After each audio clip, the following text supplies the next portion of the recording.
Welcome back to my daily Transcontinental Race coverage. We're now on to day 3, so without further ado, let's head over to the tracker and have a little look, see what's been going on. And as I've kind of said the last few days, it does take a little while for the race to kind of find its shape as such. And now the riders have been through Parcours 2 and CP2, or certainly the lead kind of 10 or so riders have been through CP2. We're starting to get a bit more shape. So the routes has split for a couple of riders. Obviously, it's a self-planning race. So some riders have gone north of the Pyrenees, some riders to the south, and then they've all come together again. And to be honest, it doesn't look like there's been an awful lot of difference in terms of time between the two. The benefit of going north, as we said, was it's slightly flatter, but then you do have to sort of climb up the parcours before reaching the start and turning around to go back down. The riders from the south have taken on, I think it's the Portelet, Col de Portelet, over the border. And so far, all the women's riders have taken that route, or certainly the lead women's riders. So we'll start with the women's race. So Jana Kessenheimer, she's not yet reached CP2, but she's on the parcours. So it's the Aubisque, Col de Soleure and the Col de Tourmalet, 3 pretty mighty climbs in their own right. And if they feature in races such as the Tour de France, these are always key mountain stages. So it gives you a bit of an idea of the scale of these climbs. So Jana's looking pretty strong at the moment. So at present, she's leading. It looks like Cynthia is in second place. And Leo Wilcox, she started on this southern route and then she did cut through the middle here. So her and Cynthia are probably pretty close in real time when you account for the climbs. So Cynthia's got to climb up still. Leo's going to be a bit faster on the flat here, so she'll be a bit behind, but I'd say they're fairly close. And at this stage of the race, it's still everything to play for. Still a very long way to go. We're just under 3 days at the moment. According to the race clock, you can see that on the bottom. It's actually behind my face here on the screen. 2 days, 20 hours, 56 minutes as I record. I think we're going to have a pretty interesting women's race. And then just behind, on the southern bound route, Sarah Boslet. So she's looking pretty strong at the moment. So she's in that 4th place. And then we've got a couple of other women too. So up here we've got Ethel Lloyd. She's again riding pretty strong. So I'd say there's a good 5, maybe 6 women with Sophie Mangatstada. I think that's how you say it. Sorry for my atrocious pronunciation. They're all looking kind of like they're the lead bunch. We've also Jamie Wilson was right up there early on. So she's showing us down here. That's Jessica Wood. Jamie Wilson was around this area, but it looks like her tracker's not been updating properly. So at the moment we don't exactly know where she is, but I would imagine she's probably kind of in this lead group as such. So that's kind of like the women's race. And again, right up there overall as well. I'd say Cynthia and Jana are probably in the top 20 overall. And it's still early days, so plenty to happen that can happen. Before I go any further, obviously if you've been watching the last few days, you'll know that POC have been sponsoring this coverage. They do the helmets and glasses and things. They also do loads of cool little accessories. So actually these little merino socks, I've just ended up with a pair. I use them quite a lot. But the thing I was going to highlight are the short sleeve, the long and short sleeve cycling gloves, the AVIP ones. They don't look very much in terms of padding, just like a central pad on the palms here. But I've actually started using them probably the last sort of year or so, both long finger and short finger for these ultra races. And I find them exceptionally comfy. They're comfier than they look like they should be. But essentially that kind of little pad in the center of your palm kind of fills the gap and just takes the pressure off the side there. So I'll be using these again in the Silk Road race in a couple of weeks' time. I used them at Atlas and Hellenic this year. And also being bright orange, especially for a race like TCR, it's pretty visible. So I think you've just got to give yourself, give cars no excuse to not see you there. And this zinc orange colour, it actually features on quite a bit of quite a bit of POC stuff, like overshoes, and also on the back of some of the helmets. Really good just to be seen. So yeah, check out POC, and there's a 20% discount for everyone who's watching this. Just hit the link up on the screen, and I'll put it up in the top right corner if you're on YouTube, or under the description if you're still on YouTube or listening on the podcast. So yeah, big thank you to POC for supporting what I do. Right, we've touched on the women. That's shaping up to be a pretty exciting race. Now on to, I guess, the main body of the race, the men's race, or certainly the lead riders who happen to be men. We had our lead riders who kind of, when I recorded yesterday, had kind of moved a bit of a gap ahead. So Martin Moritz and Nicolas Châtelet, and now they are still first and second, and they were first and second through the parcours, but Victor Bozzoni, he's really closed that gap. Now I'd probably class Victor as just a pure climber, as a rider. He's not super tall, but super strong on the climbs. I saw it for myself at the Tracker 540 earlier this year, so I'm not surprised at all that he's closed quite a decent gap on that mountain section. So yeah, those two riders are now they're not as far ahead as they were, for sure. And then the rest of the I guess chase pack is starting to close up a little bit as well. And the riders that we kind of would expect to see at the front of the race are beginning to make their way there. Now I've done something with the map here. It's done some stupid angle. I'm not a big fan of Follow My Challenge, so sorry if the views just change. I can't figure out how to undo it at the moment. But yeah, so there's kind of Victor has closed up that gap, which I'm not surprised at all. And then we've got probably some names, 3 riders here: Christoff Strasser, David Chan, and Justine Slovakia, who would probably all be probably considered pre-race favourites. Peter Kronberger, I don't know an awful lot about him, but he's looking pretty strong as well. And then we've got Jacob Bystead. Again, I've not really heard of him before, so it'll be interesting to see how he goes. And Andre Bachmann, again, he's done a fair few of these races, so he was well versed in what to do. Rudaz Manuel, again, not an awful, I don't know an awful lot about him, but yeah, plenty of riders in here, and Pippo's in here as well. Pavel Pawlowski, he's a long-time veteran of this event, and you can see these riders are starting to move forward as well, which is kind of what I expect after a couple of days. I still do question whether the front 2 riders, so Martin and Nicholas, have maybe started a little bit too fast. Time will tell, obviously. But yeah, that gap has closed, and that would kind of suggest that is the case. If we go across to the analytics section of Follow My Challenge, it's now starting to come together. When there's a bit more data, it tends to be a bit more accurate, and it wasn't the first day or so. You can't really take it for granted too much, but you can see moving time and stop time. So Nicholas has actually stopped 7 hours 52 minutes. Which is probably, I'd say, maybe 2.5, 3 hours a night sleep-wise. Martin Moritz, 6:35, so he's slept the least, or stopped the least. So that would kind of, to me, say that further down the line, he's probably going to be a bit more likely to slow up, or at least need a big sleep to gain that time. And then kind of the other riders here, so Victor, Justinus, Christoff Strasser, they're all around 9 hours, all pretty much the same stop time, 13% stop time. So again, that gives us a pretty good indication of what's been going on. Estimated speed, again, I don't fully trust this, but Nicholas is shown to be the fastest rider on course. Martin, very similar, and then our the next 4 or 5 riders, all 20k an hour, and they've all passed through the parkour now. Andre Bachmann, he's stopped an awful lot, but he seems to be riding pretty fast. Certainly his riding time is one of the highest. So yeah, kind of some interesting stats. Again, take these with a pinch of salt, because I'm not 100% sure. I don't 100% trust these trackers.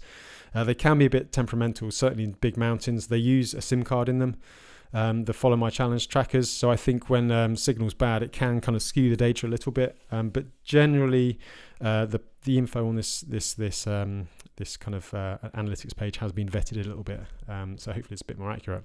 I do note there Wittfelder, he was pretty far up there, but he's now DNF'd. Not sure why that is, but there was a couple of other little DNFs that I saw. So, I missed it yesterday. Abdullah, he was a pre-race favourite. He scratched very early on, and so did April Drage. Now they both ride for curved bikes. They both travelled over from Australia. I did hear rumours that Abdullah had been a bit ill. So that kind of says to me maybe, they might have been staying together or in close contact early on. If one of them's been ill, then possibly the other has had the same thing, which is a real shame, especially after travelling all that distance. Other interesting stuff on the analytics page, the checkpoint position changes. So you can see that it basically just shows me that a lot of people started quite hard. And apart from the first two, the others have all moved up, quite a lot of places. So yeah, I think that kind of just shows that the first day you can't really take anything, for granted. And then this is the race flow. So I'll put the top 10 on here if I click on that. And you can see some riders having longer stops than others. Excuse me while I just battle with this.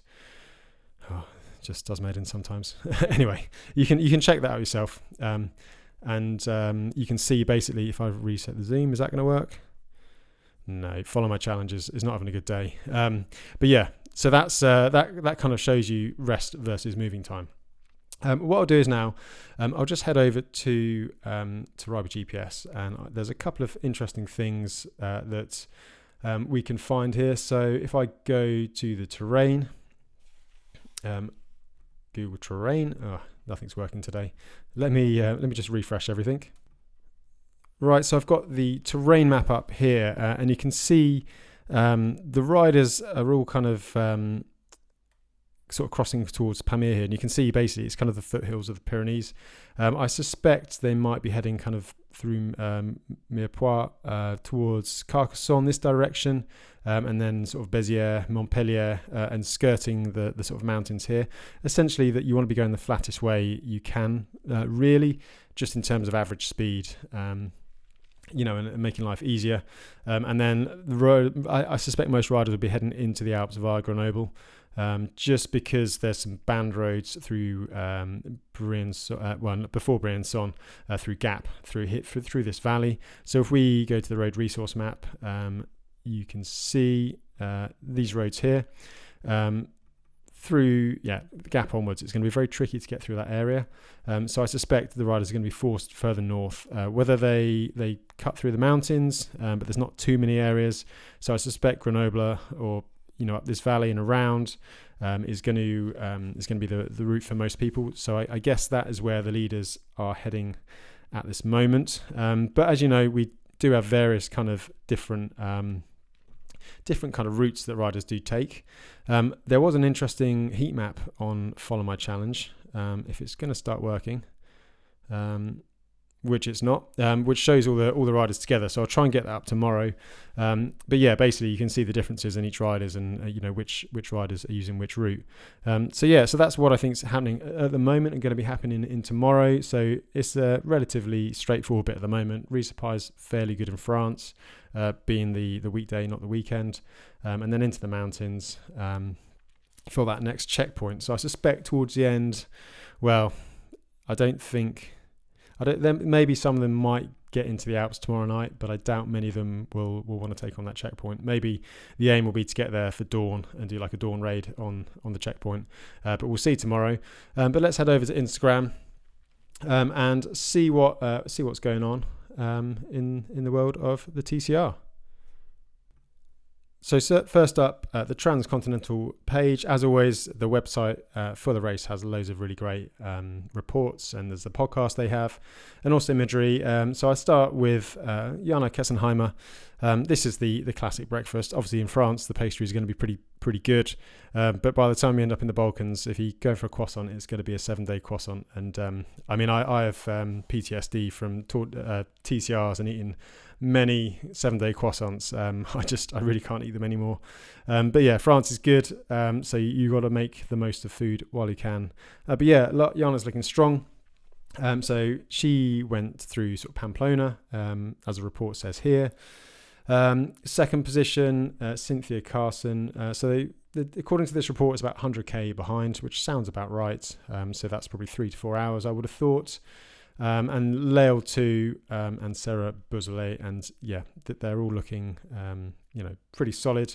And this is where I heard about Jamie. So Jamie Wilson, number 3, her tracker hasn't updated. Remember, she won this race, or was fastest woman a couple of years back, and finishing in a top position overall. So her tracker hasn't updated for 16 hours. So I would say that she's probably well up there. We'll find out more tomorrow, I guess, once they're through that checkpoint. So yeah, really good update from TCR.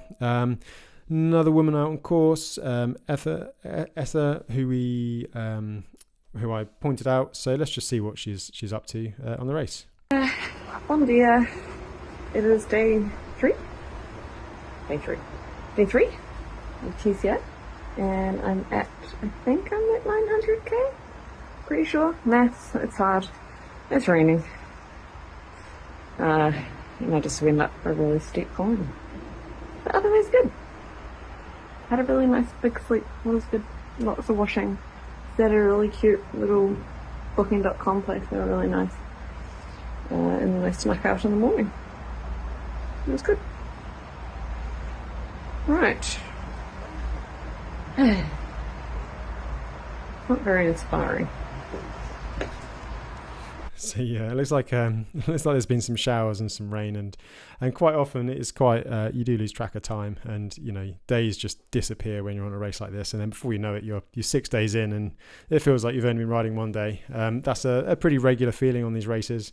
I always find the first 2 or 3 days just take forever, and then suddenly the race just goes in a blink of an eye, and it's amazing how much time you can lose when you're kind of not in the real world as such, just in the ultra bubble. Here's another little update from Christoff Strasser. He always does really, really great updates, and obviously is one to be keeping an eye on, and pretty much a benchmark, I think, for the front of this race in terms of pacing. So let's see what he's got to say.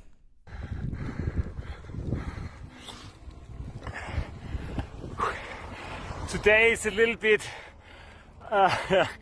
tough to talk and to hold the mic, the camera at the same time, and to climb. We called it Tourmalet. Honestly, maybe I underestimated that Pyrenees parkour a little bit, because it is in reality 3 mountains, 3 big mountains, not just that one, because the parkour starts on top, so you have to climb the first mountain, ride it down, then Col de l'Aubisque, and now the Tourmalet. That's a breakfast ride. It's a tough breakfast ride, but the race is so exciting. The first 6 guys are within maybe 1 or 2 hours. Everybody of us 6 was in the Tourmalet climb at the same time. So it's really fascinating. Yeah, now I need to concentrate and push.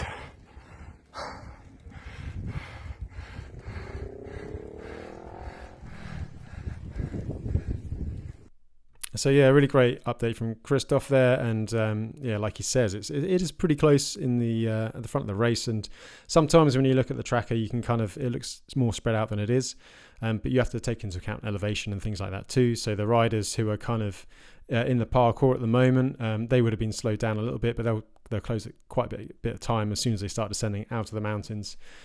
So yeah, pretty close up the front, and this is the report from Transcontinental's website again. So yeah, always good to hear from what they're saying down on the ground, and you can see some great images. There's Justinus there, looking nice and aero. Christoff. So yeah, this is what they say. Nicolas Châtelet, first rider to arrive. He got his brevet card stamped at 10:52 this morning. So it's the first time he's ridden the TCR. Martin Moritz, again, another new rider to the race. He arrived at 11:09. So 20 minutes, that's nothing after this distance. And yeah, both riders are focused on moving forward. So Victor Bazzoni, as I kind of mentioned, he climbed to 3rd place. So yeah, he's taking a moment to eat some snacks. And he's also the leader of the points classification. Now, this was a new introduction this year. So basically, it's the lowest cumulative time of all the parkour sections. So yeah, Victor, this just shows they've been very mountainous, and he's climbed incredibly quickly. So I think we can probably consider him probably the strongest, if not one of the strongest climbers in the race. So yeah, really great start for him. And then Justinas Levejka, always smiling, the King of Chaos. If you've not seen this film, The King of Chaos, put that on YouTube, and you'll find out a little bit about Justinas and his approach to life, let's say. And then Christoff Strasser behind. He's gained 10 places from the first checkpoint. Again, he starts steadily and tends to ramp it up as the race progresses. And David Chan, he was just behind, so it's his third TCR as well. So he was in sixth last year. So yeah, holding his position. So yeah, a nice little update from TCR. And then I've done a bit of digging. Again, Nicolas Châtelet, who's currently leading, French rider. So he's done these updates. I've basically got a translation, but so for the benefit of those listening on the podcast form, he's basically recorded these videos beforehand. And he seems very, very confident. So basically, I've got a translation. So big thanks to Sammy for this translation, because my French is not good enough to probably translate accurately. So basically, this is recorded pre-race, and he's putting them out each day as the race goes on his social media. So he said the program for day 3, today he's going to pass the Tourmalet, and then going to pass the flat section, inverted commas, of France, which, as you said, is fairly lumpy. It's the foothills of the Pyrenees. There's nearly around 600k of flat before the Alps. On this day, I didn't plan too much. I think I'll stop around 1500k mark, so should be around Carcassonne, which would probably make sense given the tracker at the moment. And he also says he's sent a box through to Carcassonne at 1600k to the post office. So I suspect if we go back to his post from the other day, he laid out all the stuff he's taken, and it's just an absolute ton of energy food. Now, as far as I'm aware, I think you can post yourself supplies to a public post office, as long as it's not to somewhere private. It's kind of it's happened a lot on kind of things like the Tour Divide and Trans Am bike race. So I suspect he's probably sent a massive food package to himself, all this high calorie, super high carb energy food. Now that can work one of two ways. He can waste 2 hours waiting for the post office to open if he turns up too early. And also then you've got to eat all this food. And I mean, you can train your gut to process a lot of carbohydrates. Now the pros in like the World Tour racing, Tour de France, they're doing like 150 grams of carbs an hour. So you imagine basically drinking or eating 150 grams of sugar in an hour. That's a hell of a lot. I don't suspect they'll be doing that much, but certainly like 50, 60 grams an hour of this energy stuff. The benefit is obviously you're then not, when the fuel's in your system, the carbohydrates, essentially sugar, you're not burning through the stores in your body, and that then helps recovery and things like that, because you're not putting as much strain on your energy system. However, you've got to be able to stomach it, and I do suspect that after a big load like that and another top up, it might get a bit too much after a while. You have to have some serious discipline to be able to smash that much sugar, and not to mention your teeth and the state of your mouth. So yeah, interesting there from Nicholas. He's made a really strong start. And we'll see how that pans out over the next sort of day or so. So yeah, sorry, that was a bit of a ramble again, and sorry for the technical issues. Hopefully everything will be working a bit better tomorrow. So yeah, on that note, I shall see you again tomorrow for day 4. Thanks for watching, and see you again soon.